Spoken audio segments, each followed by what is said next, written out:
इस कहानी में आपको पढ़ने को मिलेगा एक लड़के की आत्मा के बारे में, जो एक इत्र बनाने की फैक्ट्री में काम करता था और कैसे उसकी आत्मा एक जय नाम के लड़के के पीछे लग जाती है।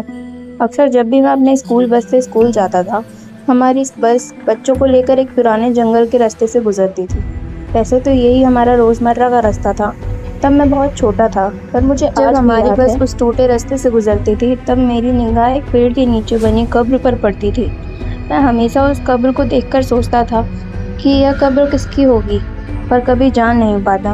एक दिन मुझे पता नहीं क्यों मैंने सोचा कि क्यों ना मैं इस पुरानी कब्र के पास जाकर देखूं, शायद मेरी जिज्ञासा शांत हो जाए। फिर एक दिन शाम को मैं उसी रास्ते से गुजर रहा था। मैंने अपनी साइकिल को एक किनारे पर लगाया और उस कब्र के पास गया। कब्र कोई ज़्यादा पुरानी नहीं थी, उसके पास सूखे पत्ते बिखरे हुए थे। मैंने नाम पढ़ने की कोशिश की, पर वह मटमैला होने के कारण पढ़ नहीं सका। मैं वहीं कुछ देर तक बैठे रहा। जब मैं वहाँ से उठकर चलने लगा तो मैंने एक अजीब से मदहोश करने वाले इत्र की खुशबू सूंघी, जो कि अजीब बात थी क्योंकि वहाँ पर कोई भी मौजूद नहीं था। उसी शाम को जब मैं घर लौटकर आया तो माँ ने मुझसे पूछा, तू बाहर गया था, बताकर तो जाता। मैंने अपनी माँ की ओर देखा और चुपचाप अपने कमरे में चला गया। पता नहीं मुझे क्या हो गया था। मेरे अंदर विद्रोह के, गुस्से के और अजीब से विचार घूमने लगे थे, मानो मैं अपने आप से अपना काबू खोता जा रहा था। माँ ने मुझे खाने के लिए भी कहा था, पर मैंने यह कहकर मना कर दिया, मेरा मूड नहीं है। हाँ, इसीलिए कहती हूँ बाहर कुछ भी नहीं खाया कर, अब जल्दी सो जाना, सुबह जल्दी भी तो उठना है। पापा ने कहा, क्यों, कल क्या है, कल स्कूल नहीं जाना है इसे? आपको तो कुछ पता ही नहीं रहता है। इन्हीं सब बातों को अपने दिमाग में लेकर सोचता रहा। मैंने सो जाना ही सही समझा। रात के 10 बजे होंगे। मानो मेरा शरीर बहुत भारी होने लगा। मुझे चक्कर आने लगे, जी मचलने लगा। शरीर इस तरह से हावी होने लगा मानो किसी ने मुझे जकड़ लिया हो। पूरा शरीर पसीने से भीगने लगा। आश्चर्य इस बात का था कि पंखा अपनी गति से ही चल रहा था। मैंने अपना नियंत्रण खो दिया। मैं बेकाबू सा होने लगा। मेरे अंदर इतनी भी ताकत नहीं रही कि मैं अपनी मदद के लिए घर में किसी को आवाज़ तक लगा पाऊँ।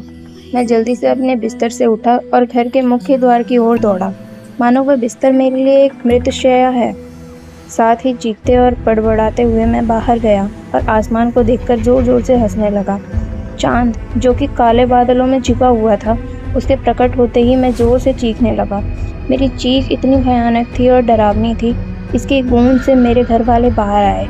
बाहर आते ही उन्होंने मुझे आवाज़ लगाई, जय, ये सब क्या है? तू इतनी रात को यहाँ क्या कर रहा है? मैंने अपना आपा खो चुका था। मैंने बड़ी बड़ी आंखों से अपनी माँ की ओर देखा। यह पहली बार था कि मैंने उनके साथ इस तरह का व्यवहार किया हो।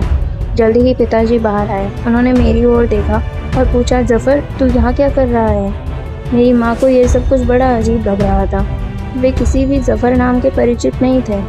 मैंने पिताजी की आंखों में देखा और पूछा, तू जानता है मुझे?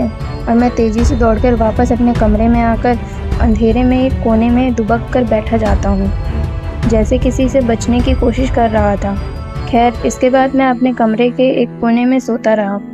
जब मैंने बाहर जाने के लिए अपने कमरे के दरवाजे को खोलने की कोशिश की तो पाया कि वह बाहर से बंद था। थोड़ी देर कोशिश करने के बाद चिल्लाने लगा, मुझे बाहर निकालो, पर काफ़ी कोशिश के बाद भी वहाँ कोई नहीं आया। करीब दोपहर तक मैं उसी कमरे में बंद रहा। फिर कुछ लोगों की बातें और उनके कदमों की आहट को मैंने महसूस किया और अपनी ओर आते हुए सुना।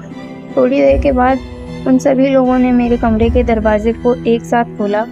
वे सभी एक फ़कीर बाबा के साथ थे। मेरे पिताजी भी उनके साथ थे। वे सभी मेरी ओर तेज़ी से बढ़ रहे थे और उन्होंने मेरे हाथ पाँव को कसकर पकड़ लिया। कुछ देर तक मैं झपटता रहा। बाबा मेरे गले में एक तावीज़ डाला, जिसके बाद उन्होंने मेरे ऊपर एक इत्र को डाला, जिसकी महक मुझे जानी पहचानी लग रही थी। अब मैं सुरक्षित था। एक दिन मैं अपने पिताजी के साथ बैठकर खाना खा रहा था। मैंने उस इत्र के बारे में पूछा, पापा, वह इत्र कौन सा था? मुझे उसकी महक जाननी पहचाननी लगी थी। पहले तो वे कुछ बताना नहीं चाहते थे, पर उन्होंने कहा, जय, बात यह है कि जफ़र नाम का एक लड़का था। वह एक इत्र वाली कंपनी में काम करता था। काफ़ी सही स्वभाव था उसका, पर एक दिन उस इत्र बनाने वाली फैक्ट्री में आग लग गई। जफ़र भी उसमें मारा गया था, पर अक्सर उसे उस कब्र के पास जाने वाले को वैसी ही महक मिलती है जैसी तुमने महसूस की थी। हो सकता है यह उसके साथ आने का तरीका हो। और हाँ, तुम अब इस तावीज़ को अपने पास ही रखना, उस कब्र से भी दूर ही रहना।